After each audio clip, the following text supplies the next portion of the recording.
एक तरफ मनुवादी कहते रह गए जात पात और दलितों पर अत्याचार अब खत्म हो चुका है, और दूसरी तरफ मेरठ के एक 14 साल के लड़के पर इसलिए एफआईआर दर्ज कर दिया जाता है क्योंकि वह दलित है और सरकार से सवाल कर रहा है। आइए पहले वह पूरा वीडियो देख लेते हैं, फिर बात करते हैं इस पर। सरधरा थाना क्षेत्र के कपसाड़ गांव में एक सवर्ण लड़के पारस सिंह ने 9 जनवरी को खेत को जाती हुई एक दलित मां के ऊपर फरसे से हमला कर उनकी हत्या कर दी और उनकी बेटी के साथ छेड़छाड़ कर उसे अपने साथ ले गया। अब यहाँ कोई नहीं कहने आया कि दलितों पर अब अत्याचार खत्म हो चुका है। बात जाति विशेष के होने के कारण से सरकार से लेकर प्रशासन तक सब कोई चुप है। ध्यान दीजिए, ये कोई इक्का दुक्का घटना नहीं है, ये तो दलितों के साथ हुई सिस्टमेटिक हिंसा का हिस्सा है जिसे हर बार लगातार नकारा जाता है। इस बात के लिए एनसीआरबी के आंकड़े खुद गवाह हैं।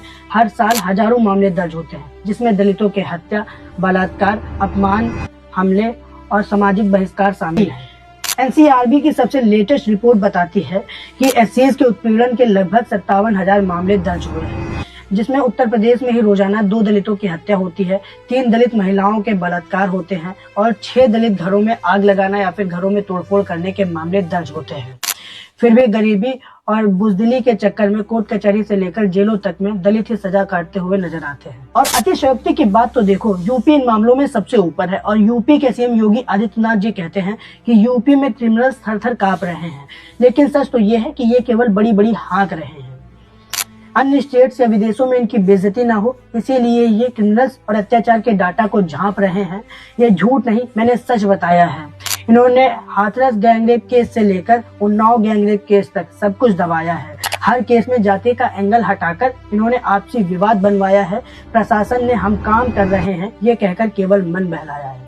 वैसे ही इस मेरठ वाले केस में भी करने की कोशिश चल रही थी। लड़के की उम्र 17 साल बता रहे हैं और पंचायत से भी 50,000 रुपए देने की बात सामने ला रहे हैं ताकि लड़की पर इल्जाम लगाया जा सके। लड़की ने अपनी मां का मर्डर किया है ये बताया जा सके। ये तो सही हुआ, सही जगह पर सही समय पर भीम आर्मी और चंद्रशेखर आ गए, वरना तो ये पूरे केस को घुमाने वाले थे, पीड़िता के परिवार को ही फंसाने वाले थे। अब ये ऊंच नीच की गाज इतनी भारी पड़ रही है, कोर्टों में दलित उत्पीड़न की फाइलें भारी मात्रा में सड़ रही हैं, क्योंकि पैसे वाले और पावर वाले जल्दी ही छूट जाते हैं। दलित कोर्ट कचहरी के चक्कर लगाकर टूट जाते हैं। तभी तो मैं कहता हूँ, जाति आधारित हिंसा फरसे या तलवार से नहीं होती, इसमें भी इनकार, चुप्पी और राजकीय संरक्षण का पूरा साथ है। और आज जो दलितों पर अत्याचार हो रहा है इसमें भी सरकार का पूरा हाथ है।